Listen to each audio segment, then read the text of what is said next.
Hello, everybody. It is your Uncle Fish back again for School Fish Art Stream.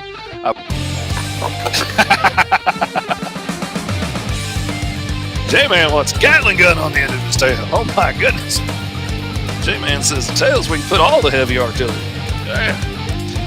Said he used to have a howitzer on the end of his tail.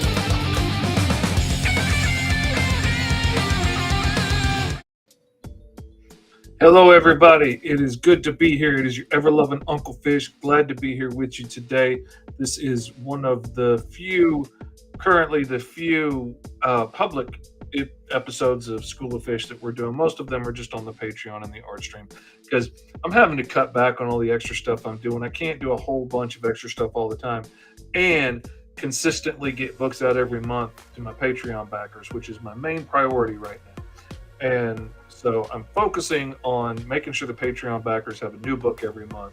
That's my top priority. So part of that means cutting back and not doing 2 shows a week, but doing 1. So, but anyway, today, as part of the channel's new focus, more on directly focusing on the how-tos of making comics and not just getting lost in the chit-chat and, we still gonna have fun. We're still gonna talk in some stupid voices and, be silly. But what is up, Sarah? Good to see you, my love. Glad you could be here. So happy to have you with us. But in the idea of trying to get more focused on the actual how-tos, and I want to have lots of clips in here that are useful for people on the actual how-tos and not have to weed through so much nonsense. So speaking of Patreon, one of the books that went out to Patreon last month and next month's book is almost finished, ready to go. It'll be going out on time, of the Mighty KAAW. We need to get some of the pages colored. Got to get them finished. And one of the things we're going to be doing today as we're coloring pages from the Mighty KAAW 3 is we're going to be talking about how to use color flats and what they are and how we use them. So let's pull up the old image in the old Clip Studio, which is my favorite program to use. Let me just do. We don't want to adjust it that way. That's what we don't want to do. Let's do it. There we go. All right. That's a little bit better. All right. I'm using Clip Studio, of course, because I'm always using Clip Studio. I have already imported my flat layer, but this is the line art without it in there. Oh, look how cool, look how dramatic. Oh, look at all the lines. They're so black and white and liney. When I send files out to my flatter,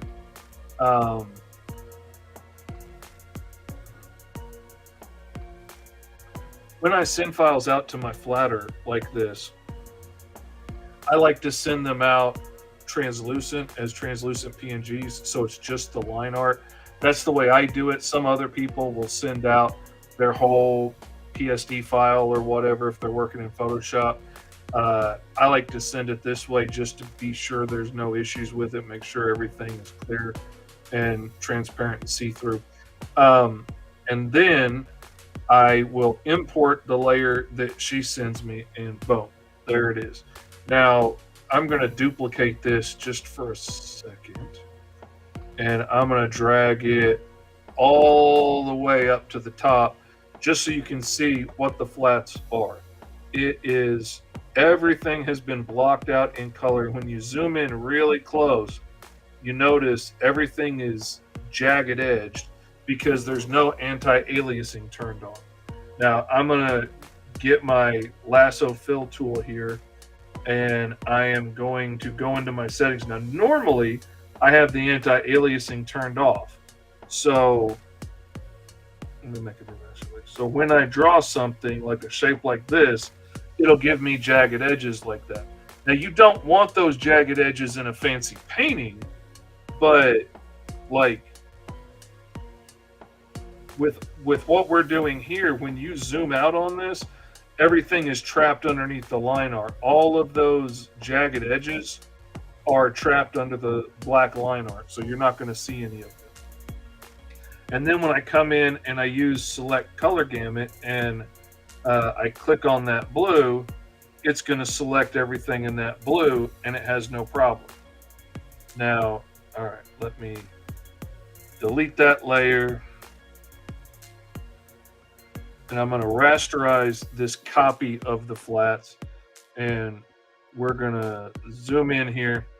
Now, if, say, let me select this color here for her stash, and I'm going to turn anti-aliasing on here. I'm going to make it nice and soft edge. Now, if I flatted it like that, now it kind of blends things out and it smooths things out, and that's fine if you're doing a painting. But for color flats, I want to be able to select this image and get everything selected. But you see, it didn't get this color or that color. It left all kinds of stuff out because that edge is blurred. If that edge wasn't blurred, it wouldn't be a problem. So we're going to undo that. And now that it's this jagged stepped edge, when I come in with select color gamut, it gets every little bit of that color. You do not want anti-aliasing turned on when you're using your fill tool or you're using your lasso fill or whatever brush you're using. You don't want anti-aliasing on when you're doing color flats. It's very, very important. And it's a key thing to look for when you're hiring a flatter to make sure that they don't do that. What is up, Marquis? Glad you could make it, man. So glad. I moved it a little bit later, see what happened, see if it made it easier for some folks to get in and catch up. But we're talking about color flats and what to look for. One of the things for sure is that the anti-aliasing is turned off, so you have these nice crisp edges between the colors that make them nice and easy to select. And personally, now I know some people will send their whole Photoshop file over, so having the line art on top of it isn't a real issue. I don't use Photoshop. I'm using Clip Studio, so I like to be able to import the file as one flat image, and I don't want the line art on it. It's something that I've had to work on with new flatters, and they usually send it with the line art, and I have to tell them to take it off sometimes more than once. That's why I like Shane. She figured it out and gives me exactly what I want every time.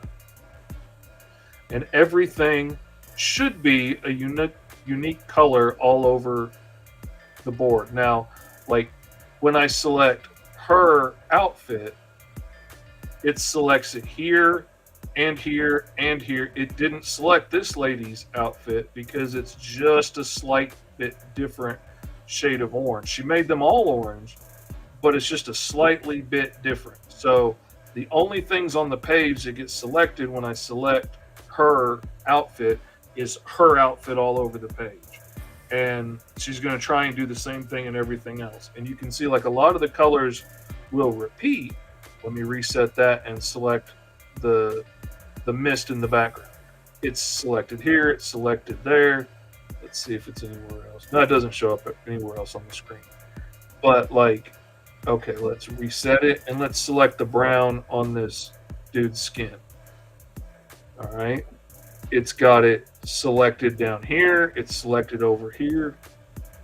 It is even way down here, this little bitty bit. But it's the same color everywhere with nice square edges on everything. So it's nice and easy to select. So it selects the entire bit of that color. All right, now, okay, so I'm going to turn off that image so I can't see that extra one that we made and delete it. And I have imported it way down here underneath all of the other color layers and stuff.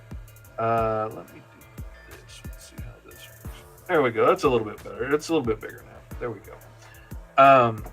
It's way down below everything else. I'm going to grab every layer above it, whether they are turned on or not, except for the lettering layer. And I'm going to select them all, and then I right-clicked on it, and I'm going to click Create Folder and Insert Layer, which makes a new layer out of that. I'm going to double-click on the layer name, and I'm going to title it Line Art. Line Art. There we go. Now, usually I don't do this. Usually I save my files over and over again.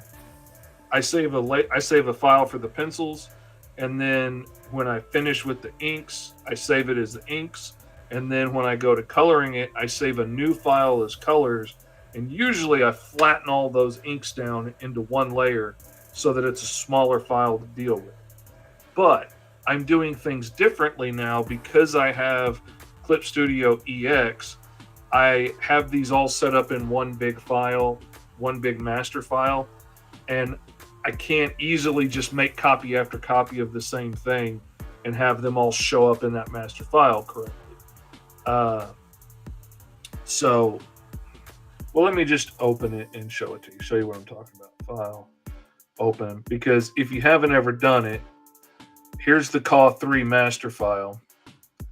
And when it opens, loading files, loading files. It opens everything up in one big thing, and it has all of the pages in place. I don't have a back cover and stuff on yet. I don't have the inside cover done yet, but I have all the flats and everything put in place. And I can just, click on a page and boom, it'll open it over here. And you can also open the pages individually, which is awesome. I don't have to open that big giant file with all of that lettering and all the layers and everything in it every time I want to work on it. I can just open the page I want to work on.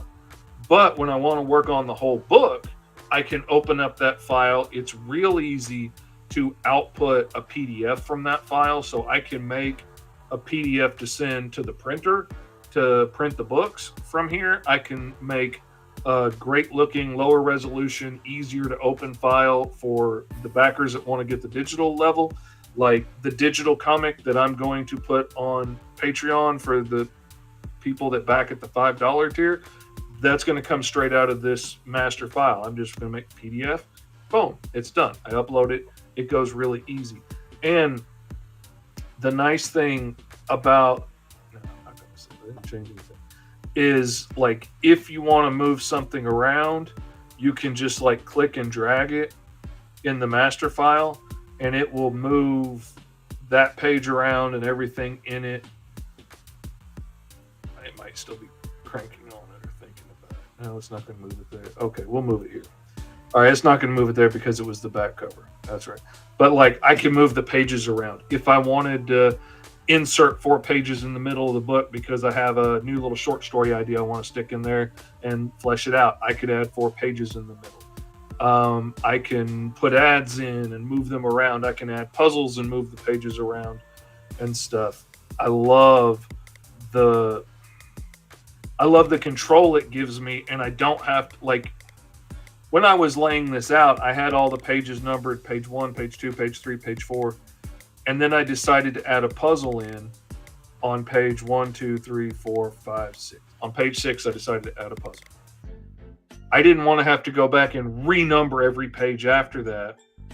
I don't have to do that here. All I had to do was just take an extra page for the puzzle and stick it in there, and it moves everything back. It's great. And it has the extra benefit of, hold on, let me save. An extra little benefit of being able to work in the pages this way and have a big master file like this is I can go to File and export multiple pages, and then I can do 3D preview for binding, and it will compile a 3D view of this book as it's a book. You can flip through the pages, you can turn it around and move it. It's awesome. Right now it is rendering and taking pictures of every page as it goes along. You'll see them get highlighted as it goes. This is probably a slow thing to do right now when I'm streaming too. It's putting a lot of strain on my old computer. But it's really cool. And this is going to take a fat minute.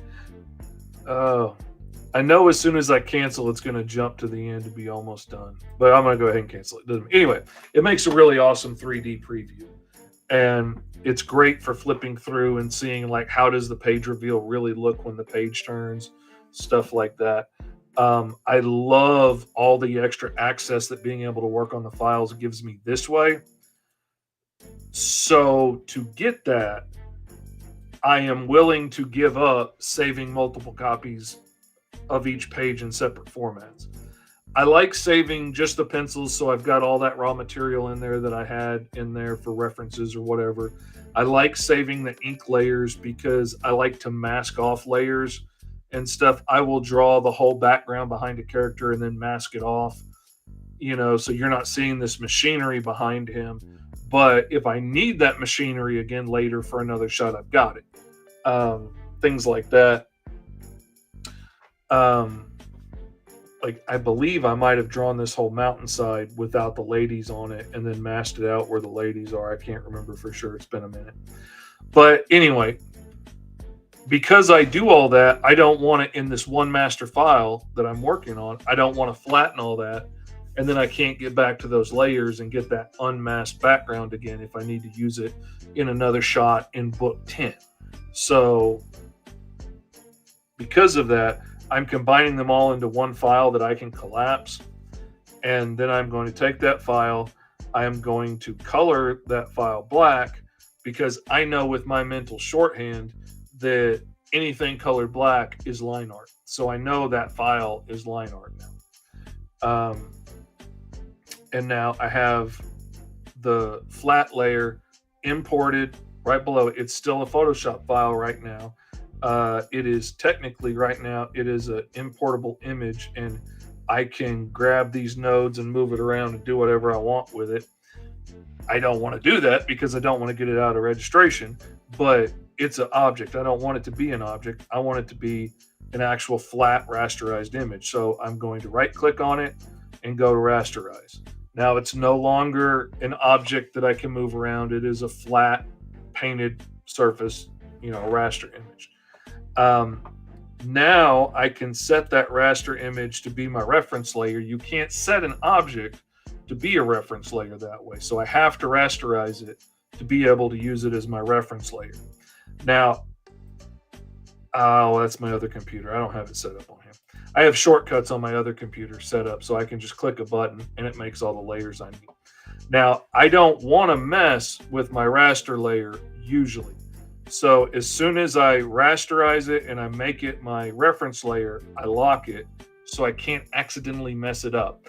Because we all know how easy it is to be coloring on the wrong freaking layer, and now you've screwed up your reference layer, you've screwed up your flats, and now you don't have that good surface to use to pick from anymore. You don't want to do that, so I lock it right away so I don't make that mistake. Then I add a raster layer above that. That's where I'm going to do all my coloring. Then I add a raster layer above that. I turn it purple and I set it to multiply. That's going to be my shadow layer, which I'm not going to use a lot in this book, but this is the way I normally do things. Then I make another raster layer. I turn it yellow, and then I set it to screen for my highlights. So I know this locked layer down here is my flats. This is going to be my layer of colors. And then I'm going to do all my highlighting and shadowing and stuff on this other layer. That makes it really easy, like especially when you were doing books for a client. Why did I do that? I can never end up picking which one of these is the right one to click. And it ain't going to make a difference no matter which one I click. There we go. Especially if you're working on a book for a client, being able to go back and make changes is very important because you're going to send the book off to the client and he's going to be, oh yeah, this is amazing. This is great. Except Super Dude's pants are supposed to be green, not blue. And now you got to go back and change them in every single panel on every single page because he waited until the last minute to tell you that the pants were the wrong color. And if you have done all of your fancy painting and your shadows and your highlights and all of that cool stuff in one layer, then that becomes a lot bigger thing to have to change. I mean, you can go in and it's great to still have select color gamut and still have that flat layer nice and clean below it because you can still select all those areas and you could try shifting the colors. You could try changing the hues and using all the different color controls and stuff, but that is so much harder to try and get to where you want to go than just being able to pick the color you want, paint the pants that color all over the page because it's all selected with the flat layer, and then all of the shadows and highlights stay the same because they're on a separate layer. That just, trust me, when it comes to making revisions, that works so much better, so much faster. Um, Take it from me. You can take it or not take it. You don't have to do it just because I said it. But, I came to regret it. So maybe you will too. We'll see. Your mileage may vary, as they say. All right. So, one of the things that I did notice on this when I was really looking at the flats that kind of bugged me a little bit was like she colored the trim separately on her outfit here, but then didn't color it separately here where it's like wrapped around her legs and stuff. And I want to change that because in my mind that trim goes all the way down her jacket anyway, like all the way down here. It doesn't go around, but it goes all the way down here. And I want to add that in. And like she's got a weird color there. So I want to make a few tweaks to the flats. And occasionally you'll have to. Occasionally you'll get your flats back from the flatter and there will be little things that aren't right. Like when I did the aliens in the first two books, she always colored their hands and their heads separate colors. And it kind of bugged me. So it was easy just like to select all the hands and the heads and then paint them all one color and then the skin matches. So anyway, every once in a while you have to do fixes. So I'm going to unlock the layer so I can make changes, but I'm going in intentionally to make these changes. I know what changes I want to make. I'm going to come in here. I'm going to turn that, close that. And I'm going to go ahead and lock my line art folder so I can't keep accidentally clicking on it and going to those layers with all that stuff in them because I don't want to do that. I don't need to do that. That's not what we're up to right now. Now I'm going to hit select color gamut. Now, for anybody else who hasn't set up their workstation to look like mine, I'm going to maximize this for a second. Let's see. Okay. You want to go up to select and then select color gamut, or you can hit Shift F9. Now, for me, I use this all the time, every day. It's a major part of how I do things. So I added it to my top toolbar so it's just real easy to click and get to, and I don't have to go anywhere else. And most of the time I'm working from my tablet in my chair, so quick keys aren't really an option. I used to be a giant quick key enthusiast. I'm not so much anymore because it doesn't help me when I don't have a keyboard. If you want to add it up here to the top like I did, all you got to do is right click on the toolbar and go to command bar settings, and then it gives you all of these right here, or all of these menus right up here. Everything that's available to you in Clip Studio is available to you here. And you'll go down to select, and then you'll go down to select color gamut, and you can click add, and it will plunk it right there at the end of this list of tools. I added free transform on there because that's a huge one for me that I use all the time. I added flip horizontal, which just flips the view. It doesn't transform it and actually flip it. It just flips the way I'm looking at it so that I can see when things look out of proportion. I added select color gamut, and I added Gaussian blur recently because I've been using Gaussian blur a lot, particularly on like ladies' skin, just to soften it a little bit so they don't look so hard edged like some of the muscular guys with the highlights and stuff. And I was using it so much and constantly going up to filter and then blur and then Gaussian blur. I just added it to the menu.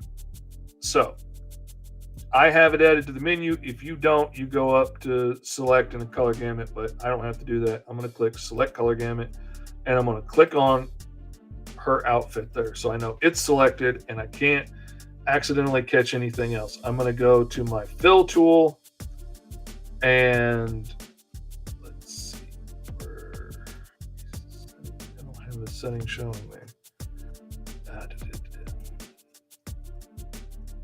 Anti-aliasing, there it is.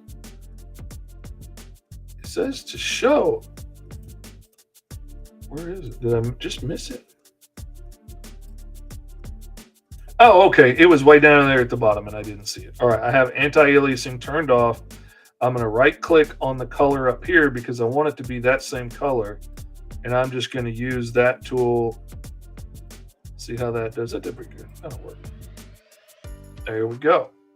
That has got it painted on that outfit. And now I want to come down here and stick it on here.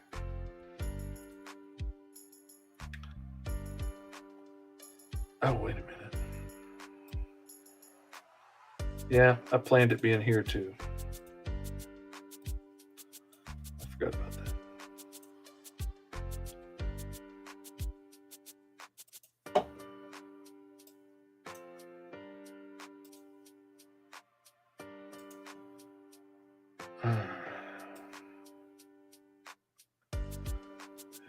No one else is selected. All right, now I'm going to deselect.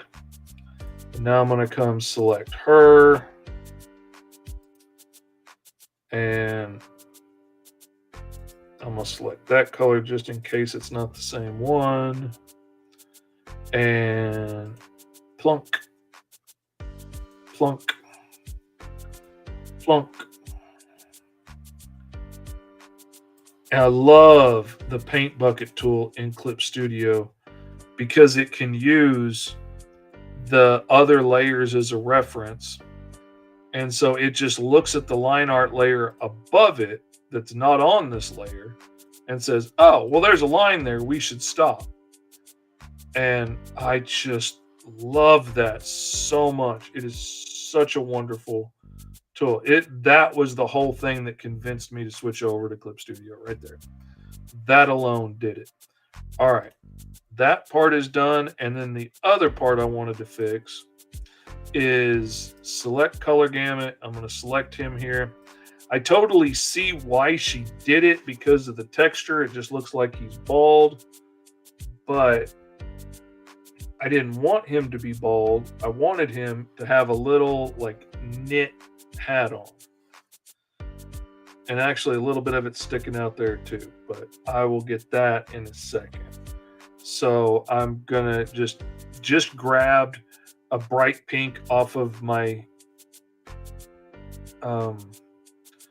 color palette, and I'm hoping that there's nothing else that's the exact same color in here. She doesn't use the same color palette that I do, so it shouldn't be an issue. All right, now I'm going to freehand this one because she got the side of his head mixed in with his hair. And then I'm going to just freehand this little bit of his hat here sticking out.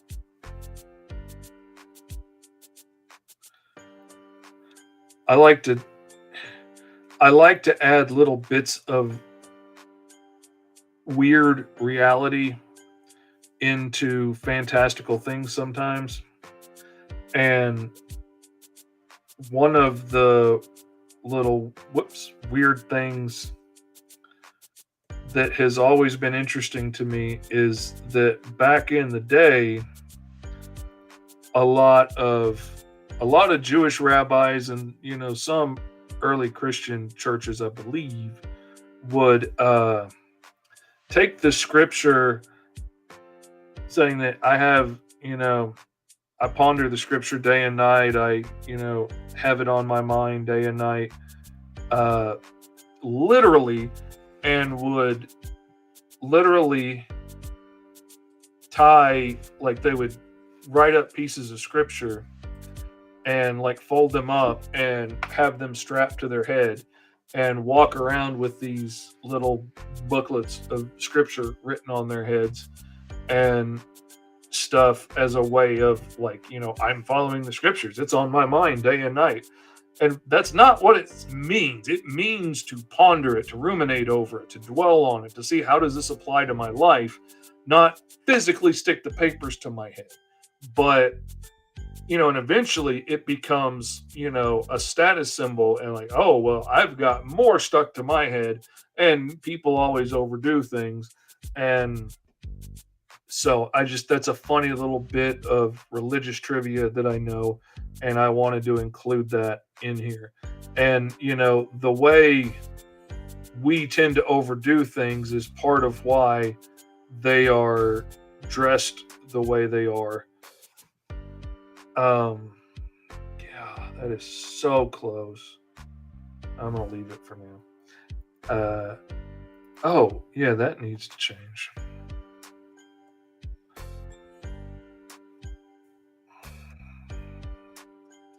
Okay, I'm gonna select that color, then I'm gonna select this color, and I'm just gonna wipe out all of those, and then I'm gonna go back to my little color history chart there and grab that yellow green that she used before, because just those little spheres are supposed to be colored differently. But she didn't know that, and I totally see why she did it the way she did it.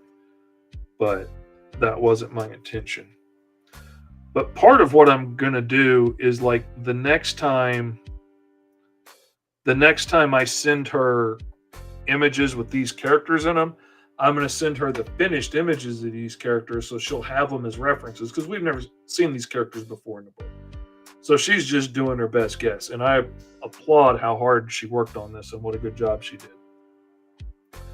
But so I will send her the finished images later, and she will know what they're supposed to look like, and it won't be an issue next time.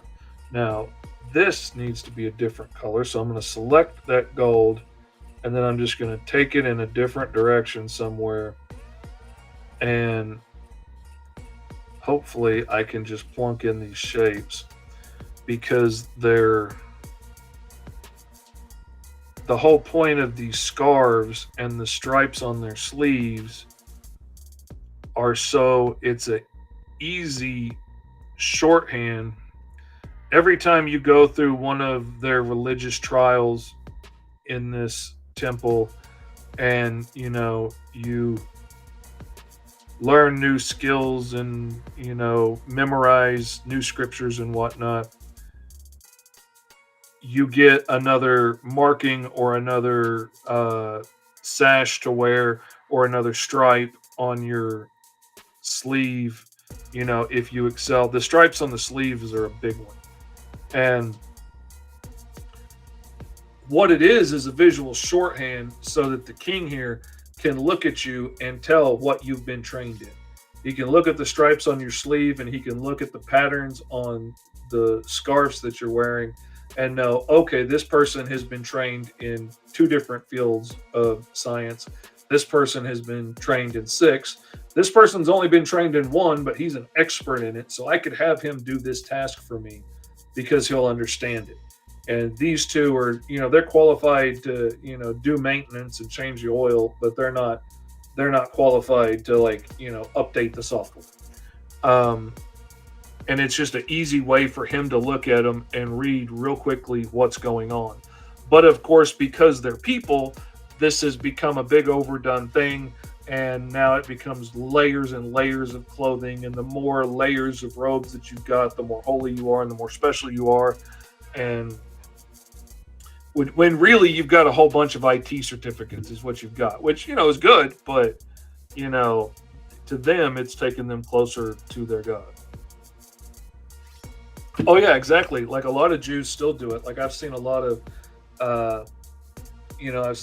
like Orthodox Jews and stuff that will like nail scriptures up around the doorposts and stuff and have them all over on things. Like it's not unheard of. And so these guys are doing it too. But like when he unfolds his, it's actual like detailed schematics and stuff instead of like I don't know. It could be the schematics of this entire base for that matter. Oh my God.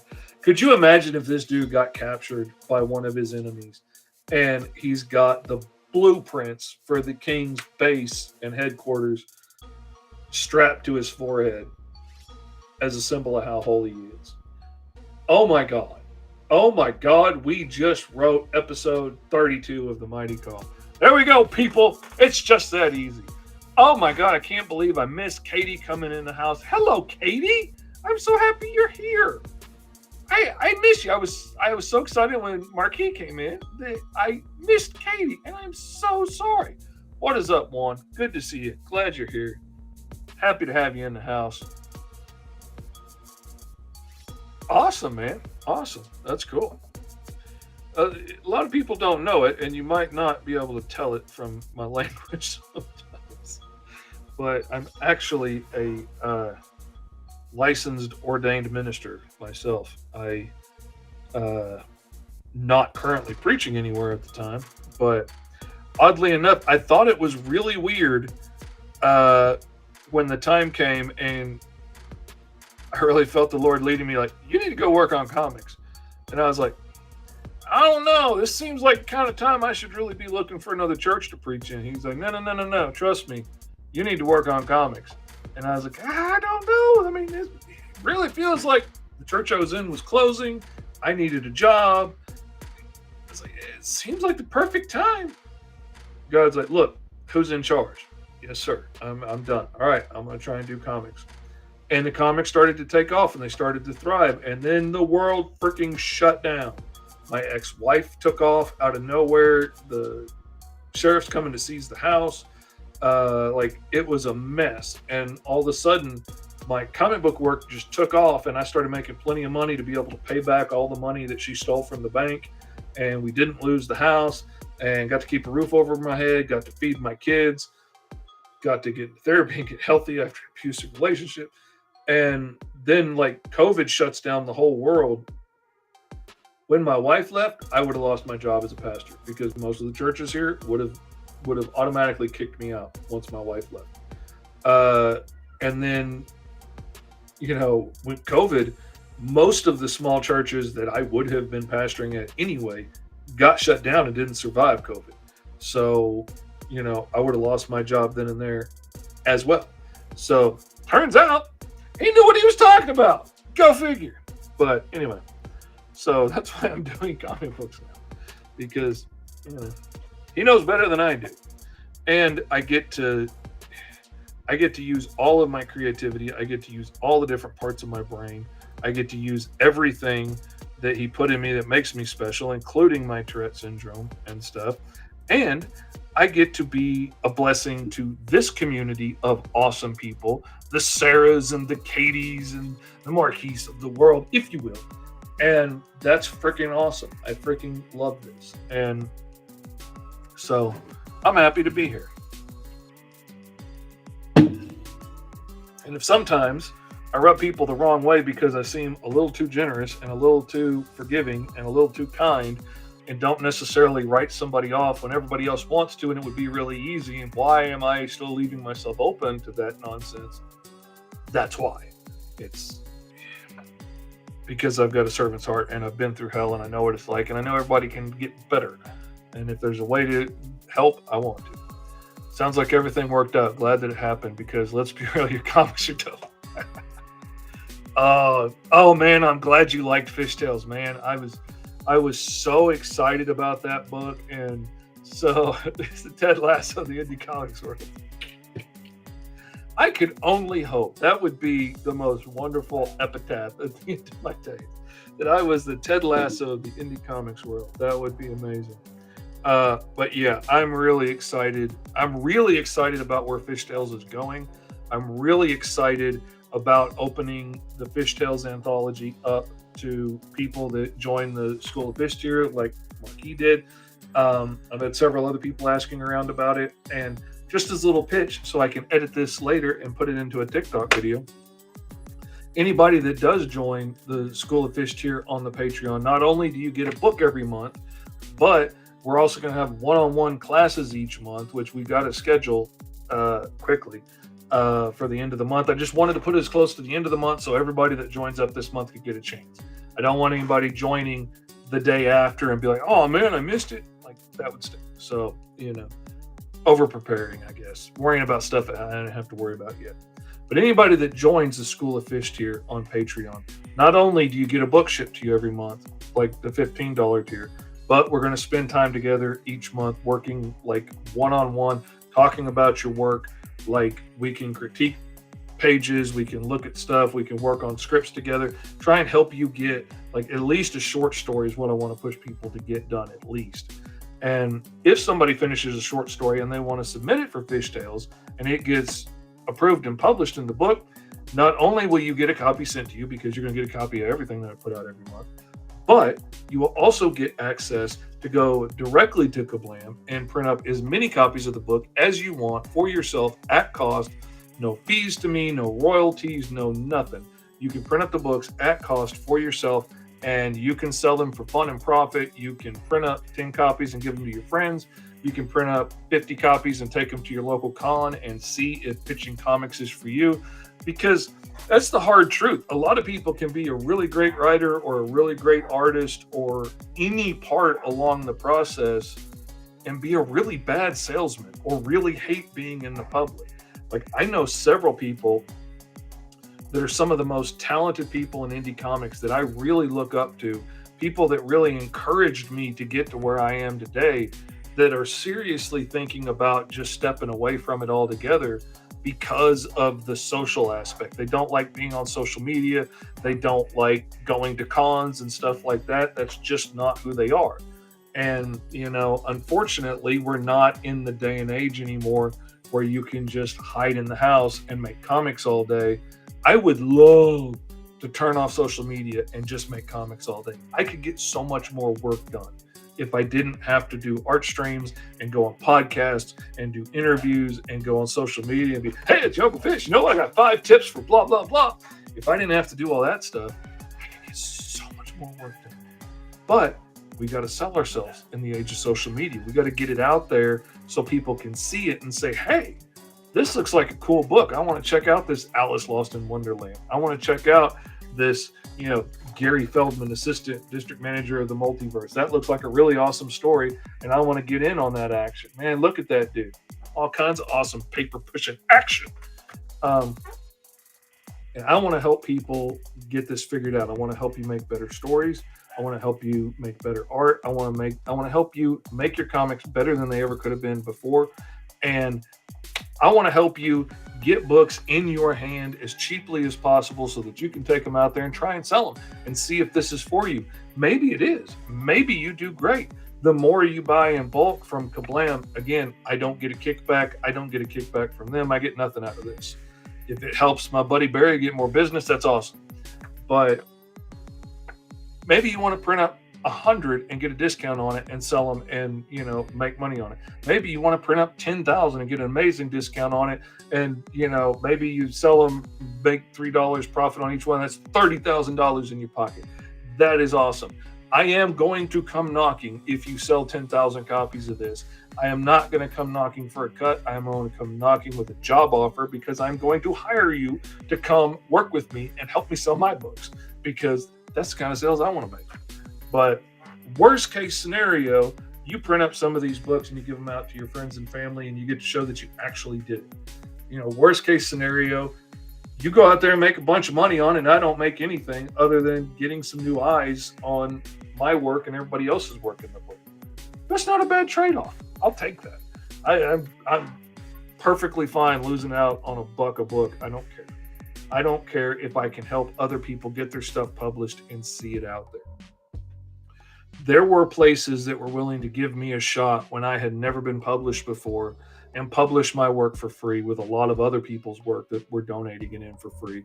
And it felt so good to be able to see my work published, be able to hold it in my hands. But the problem was, I couldn't take those to shows and sell them because, by the time they printed it, they paid for the printer to print it and pay for it to be shipped to them. And then they add a little markup to it and then sell it to me. And then I got to pay for shipping to get to me. The book was already, more than $5 a piece by the time I got it. And I couldn't sell this book for $5 because most of the art was pretty amateurish because it was whatever people sent in for free. And that didn't work. It didn't make any sense to buy them and give them away at a loss at shows just to show that I could do it. That always bugged me. I want to break that little barrier and make it easier for people. So if getting your story in here gives you an awesome book that you can take and sell and print, That's awesome. And not for nothing, like you could do a 4-page story or an 8-page story that's really easy and end up with a 28 or 32-page book that you can turn around and sell full of awesome artwork. And while, maybe you're just getting started and, maybe your stuff isn't the best out there in the world yet, but there will also, be stuff from professional artists like me out there. Not that I'm saying I'm the best artist in the world by any stretch of the imagination, but you will absolutely have a book that has, awesome artwork in it. Might even have, a guest starring spot from Sarah in there. Might even have Lori in costume. You never know who might show up. But you could have a book with actual, like, great looking artwork and your story right alongside everything else. Oh my God, what I would have given for that opportunity. I wish somebody would have been offering that when I was trying to get started. It makes me want to cry at the thought of how much that would have meant to me to have a quality book that I could take and set on my table and be like, here, check this out. There's a lot of awesome stories in here from a lot of artists that you probably have heard of. And my book's in here too. That's freaking amazing, man. That is so freaking cool. Oh, the fudgy goosebumps. Oh my God. See, that's one of the things about having Tourette's. And it may not be for everybody, but man, for me, goosebumps. It feels like every nerve ending in your body is a rusty needle sticking out of your skin, and somebody's just running their hands up and down, playing it like a xylophone. Oh, but anyway, I want to be a blessing to people. And if that means I'll lose out on a little bit of profit, I'm okay. I'm not worried about it. Marquis says, thank you for this awesome opportunity. I'm looking forward to level up, and it definitely helps to have a mentor that's already putting out dope books. Thank you, man. I really appreciate that. And I'm excited to see what we can do together. I've had some really cool people reach out and talk about joining the class, and I'm excited to see where it goes. I need to start pitching it more often and get more videos and stuff out there about it. But of course, there's only so much of me to be a dancing monkey on social media. Speaking of which, and we don't go full screen for this moment jam here because this is important. This is the important kind of stuff that you need to listen to. This is the stuff that the Sarahs and the Marquis and even the Katies need to perk up their ears and listen to. There is a special edition of the Mighty KAAW the Cro-Magnon. There's a special edition that is an 80s wraparound cover. This is a big, massive double issue. This has issue 1 and issue 2 of KAAW in it. It has all the variant covers inside of it. It has all of the fan art and stuff that's been published so far in here. Everything has been added into this big, massive book. It's got it all. Oh, there we go. Okay, we can't give away too much. It also has all of your favorite like 80s heroes and stuff. Most of y'all saw me drawing this on live streams and stuff over time. We got I'm just a bear riding on a My Little Pony with the Smurfs and the $6 Million Man and Snake Eyes and the Care Bears and the Ninja Turtles and the Biscuits and Rescue Rangers and the Atom and Voltron and Ultraman and He-Man, Greatest American Hero, Spidey and his amazing friends. Oh, look at the little Iceman. Look at big old Godzilla. Anyway, they're all on there. We got everybody on there. We got the Flash. We got Mr. T driving Speed Buggy. Where else are you going to see Mr. T driving Speed Buggy? It is available for purchase. No, you can't buy this sucker anywhere. This is only available for people that come up with really clever ideas of pitching the School of Fish tier on Patreon. So if you make a Facebook post, if you make a meme, if you make, a cool post on Twitter, if you do a YouTube video, if you do whatever you do, tag me in it. I'm Mr. Fish Comics everywhere. Tag me in it and put hashtag Mr. Fish Comics on it so I can find it and go through everybody's entries. You do that, make a TikTok video, whatever. Tag me in it, put hashtag Mr. Fish Comics, and I'm going to pick a winner every month, and somebody is going to get one of these shipped out to them, and they might get some other awesome, cool swag. I've been making custom sticker sheets. I've been doing all kinds of stuff, man. I mean, y'all don't even know. Y'all ain't ready for the kind of nonsense that I've been bringing. My wife had to stop me from buying a whole freaking screen printing machine last night. Like a whole ass screen printing machine, like 4-color screen printing machine. And she's like, "Where are you gonna put this?" I was like, "Well, we got that shed in the backyard. I got plenty of room." And she's like, "Is this necessary right now?" I'm like, "Oh, but babe, you don't understand. I can make custom packaging for my books. Like I could customize all my Gemini mailers and make them look like cool stuff, and that would be so fun, and it'd be an awesome little bonus for my Patreon backers and stuff." They're like, if you back the Patreon, maybe you get a cool box that looks like a Game Boy with a cartridge in the back of the mighty KAAW. Who knows? So anyway, we finally decided that it was in my best interest that that's going to be a stretch goal on the next KAAW campaign. First, it's going to be buttons and pins and things like that. And if we hit that stretch goal, then I'm going to buy the gear to start making them. And then it's going to be the customized boxes. And if we hit that stretch goal, then I'm going to buy the screen print machine, stick it in the shed. And I'm going to print up a whole mess of boxes and a whole bunch of cool designs because I used to be a screen printer and it's bringing me a lot of joy to think about it. I'm anxious to get to stretch those muscles again. So anyhow, that's some of the crazy stuff I've been percolating to come. And I think it would also make cool content for TikTok. It'll make cool content for the Patreon because let's be honest, like comics are not the biggest profit maker. Like we tend to make more profit on the custom t-shirts and stuff that I'm going to start doing myself. And check out this awesome T-Man Hyperstrike t-shirt, man. I was stuck before to like what I could do on a Cricut machine.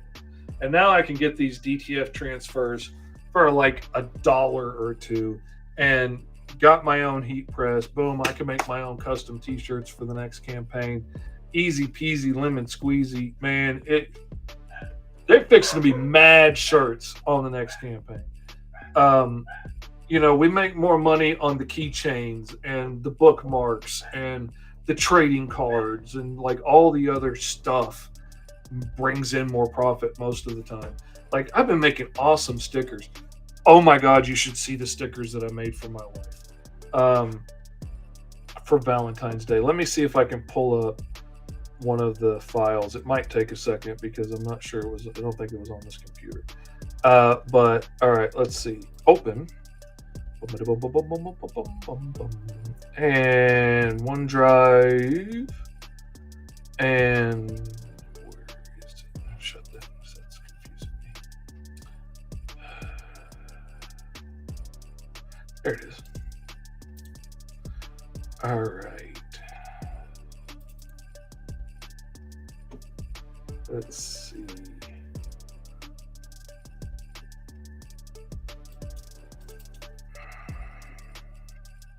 All right, that's going to take a second to load. But anyway, I made these cute little sticker sheets for my wife for Valentine's Day. And she's an optician and she likes all kinds of different glasses. She has a million different pairs of glasses. And so I've done a lot of stuff centered around glasses. Like one year for anniversary, I did a picture of our entire family wearing goofy glasses. One year I did a picture of the dogs wearing glasses. And this year I made her some sticker packs and stuff with this cool cutesy little version of her wearing all kinds of different glasses. She had all kinds of different expressions and stuff on the sticker packs. And I even made some sets where the glasses were separate cutout stickers from her face. So you could pick whatever expression you wanted and then stick whatever pair of glasses you wanted on it to make your own custom ones. And then I made lots of them with different sayings like, how can I help you and stuff. This was the packaging for the package that I put them in because they came out almost the size of a comic book in the end when they were all cut out. And they had decorated backgrounds and a misspelled logo across the top because I suck. And so I put them all in, with the cardboard backing and put sticker sheets down both sides so you could see both kinds of packs. And then I made packaging to go across the top and I made little stickers and stuff to go on it to tell you what was in it. And, and there's holographic sheets, and they had all kinds of different little sayings like, how can I help you? And I'm not short, I'm fun sized, and lots of little things that she says, and little, saucy things like, I came here to fix glasses and kick asses, and, just whatever I could think of that would be cute for her. And I absolutely loved it. She adored it. She took this sticker pack everywhere. She works at a whole lot of different stores, and she travels all over our area of the state, going to different stores every day. She has took this to like 10 different stores and showed everybody. And look at what my husband made. And that means the world to me because I know she liked it. And, she's a tough person to buy for because she's the type, if she thinks of something, it's already on Amazon on its way here. Sarah says, I had fun screen printing at uni, but I had zero interest since. I think they had a machine, but it would have been more fun. Those are so cute. Thank you, Kate. Yeah, like I was always doing the great big, and like I actually, like I worked at t-shirt shops, and then I moved on to a sign company, and we did big screen printing. We did screen printing on sheets that were like 4x8 and stuff like that. And sometimes we would print signs, like especially like giant Coroplast signs, the corrugated plastic, like the really thick corrugated plastic signs, when like a company was putting up like lots of 4x8 signs all over the place. Like corporate farms would get stuff with their logo and like, this land is owned by this corporate farm, and they'll stick them all over the place. So anywhere you come in around their farms, you will see these signs sticking up. So they'll order hundreds of them. And we would do like giant window clings for like KFC and stuff to say, oh, the new bucket of chicken's on sale and stuff. And like I've done this in a lot of different formats and a lot of different scales. And I was trying to work up ways to make my packaging work because I got a really cute idea for a custom Gemini mailer package. And whoops, that was not the right button. I want to hit that button. I have a really cool idea for custom Gemini mailers, and I should have one. I got one right here. And it's going to be like a video game controller on one side. It's going to be like a Fishman, and it's going to have room here that you can put your 4x6 sticker for shipping. It will be the screen, and I really want to have like the buttons on the side and the vents and the battery pack, and like I want to do a cartridge in the back with a spot on there where I can thermal print smaller labels that have like do a set of thermal labels for like what book I'm sending out this month through Patreon, and then I can stick that on there. And this time, this month is the Mighty KAAW issue 4, whatever's coming out that month, or issue 10 of Fish Tales, or whatever comes out that month. And I could just put a custom sticker on there and boom, good to go. And just how cool would that be to get in the mail? And if I've got the screen printing set up, screens are relatively cheap and I can make more easily. And, you can turn it into a VHS tape with a custom label on one side, with the shipping label on one side, and the other side has, a custom label of, KAAW 10, The Revenge, or whatever. Like, how awesome would that be? Or a mixtape of, KAAW's greatest hits, or whatever.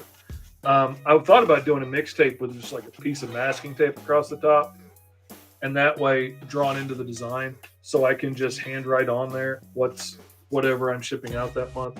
I have a lot of different design ideas that I would like to do, just to make it fun. I mean, why not? It would just, what is up, J-Man? Good to see you, man.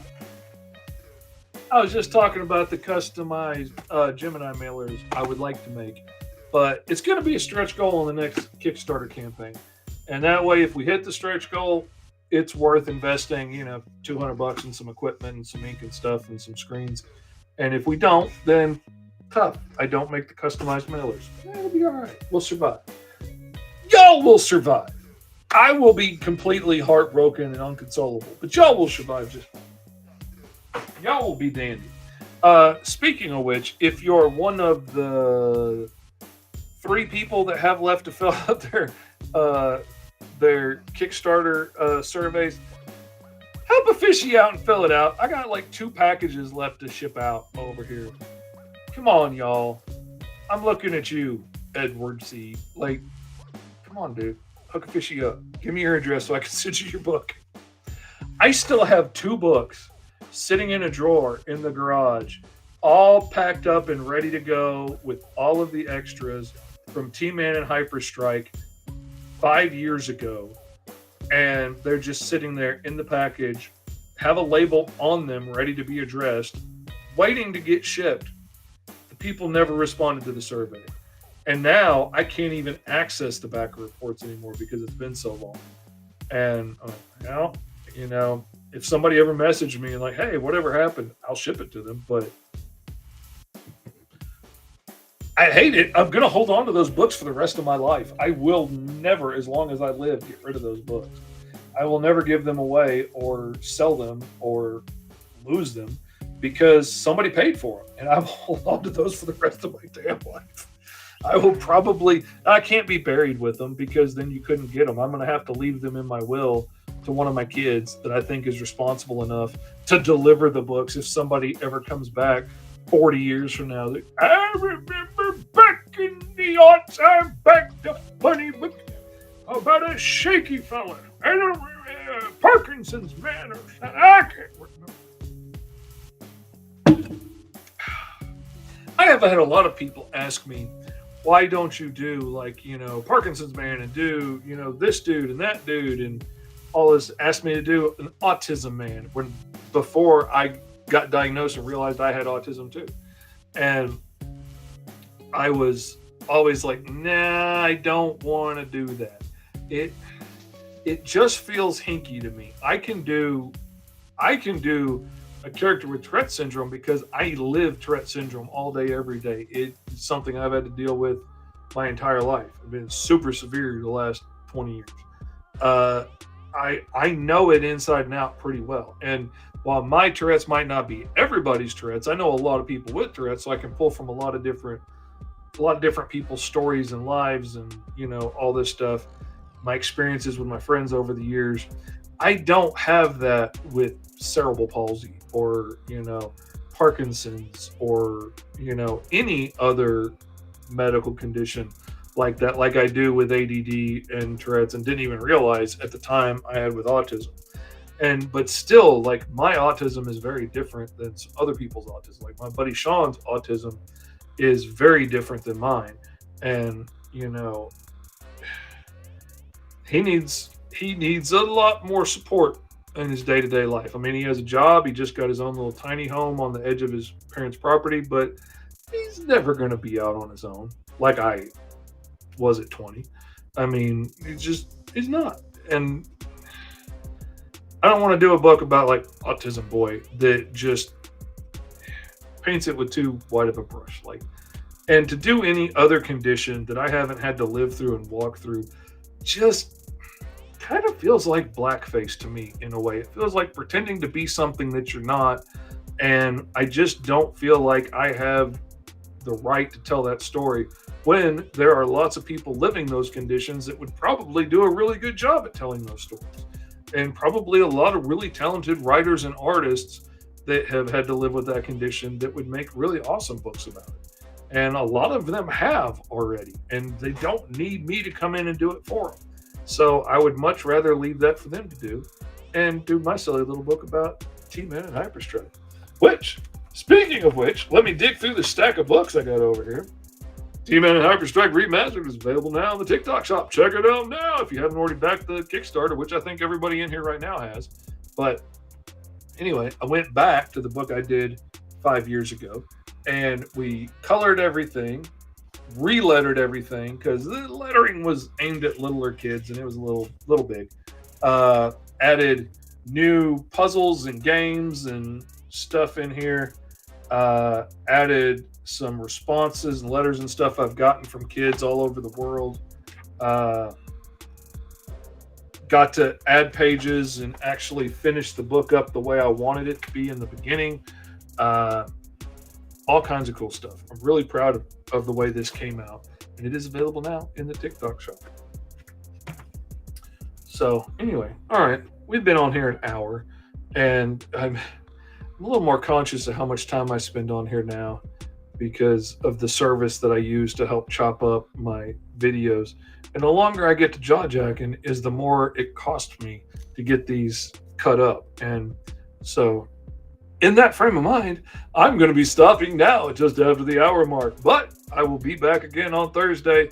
Next Thursday will probably be just on my Patreon again. So if you want to check it out, you can always join my Patreon for as little as $3 and follow along, watch the show, everything. You can sign up for $5 and get digital comics every month that you get to download and keep up. And there's like 10 or so books on there now that you can download. So if you join for just $3, that's 10 comics right there that you get today. And if you sign up at the $15 level, then you'll get an actual physical copy of a book shipped out to you every month. This next month's book is going to be the new remastered T-Man and Hyperstrike, and that'll be February's book that goes out at the end of the month. And March's book will be issue 3 of the Mighty KAAW. Issue 1, 2, and the source book are available on the TikTok shop right now if you want to go pick them up. Or sign up for the Patreon at just $15 and you'll get the books before anybody else gets them. Because the Patreon backers got the Mighty KAAW issue 2 like in November, I think, and everybody else didn't get it until like the last month. So if you want to get in early and not miss out on things, if you want to know what's going on before everybody else, you need to go check out the Patreon and subscribe. Like, it's literally like an old school comic book subscription service. You subscribe, you get a book sent to you. It covers shipping, handling, there's no extra fees. Boom, a book comes to you every month. And like I said, I've worked on 78 books in the last 5 years. So like, even if, Lord, God forbid, knock on wood, even if I get sick or something, there's plenty of books to be able to send out. I still haven't sent out the 4 books in Green Zone, and I've been planning on doing that, but there's just been cool books that I'm excited to send out. Like I wanted to send out Fish Tales, and I wanted to send out the Mighty KAAW, and I wanted to send out T-Man and Hyperstrike Remastered because I'm really proud of the way it came out. And so I keep bumping Green Zone. I probably need to just bump it until I finish Green Zone 4 and then do Green Zone 1, 2, 3, 4 source book, and that would cover 5 months right there. So anyway, check out the Patreon. Thank you guys for hanging out. Thank you so much for all the kind words, J-Man. I'm so glad you got to be here, man. Anyway, I will be back again next Thursday. Check it out on Patreon. And anyway, peace out. And your Uncle Fishy loves you. Hope you have a wonderful week. And I hope to see you on tomorrow's episode of 5 Star Fridays on the Agents of Geekdom Network. Peace out.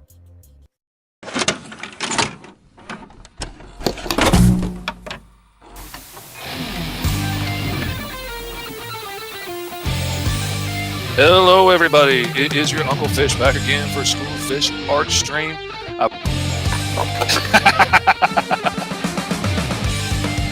J-Man wants a Gatling gun on the end of his tail. Oh, my goodness.